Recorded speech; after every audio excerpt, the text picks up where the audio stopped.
Sa akin, sa tingin ko, most of the time yun, mahirap. Maraming couples, married or not, hindi talaga kaya na nasa iisang negosyo tapos parehas nagme-manage. Sa akin, sa understanding ko or based on our experience, para mag-work siya, katulad nung sinabi mo, may limitation. Kung anong strength nung isa, dun mo siya ilagay.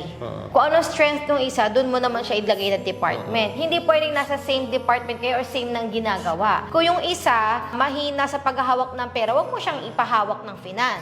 Kasi babagsak yung finance, 'di ba? Kung hindi siya magaling sa paghahawak ng tao, wag mo siyang ilagay doon. So I think para mag-work na business partners kayo, na parehas kayong active, yung parehas na talagang nag-part of the operation ng company, you have to know your partner's strength. Doon kayo, kung saan yung strength nyo. Kung anong weakness nyo, o halimbawa, minsan parehas yung weakness yun, then work it out. Ganon. So I think may possibility pa rin na magawa with your commitment to each other, commitment na mapalago yung negosyo. And stronger understanding to each other. Yes, correct.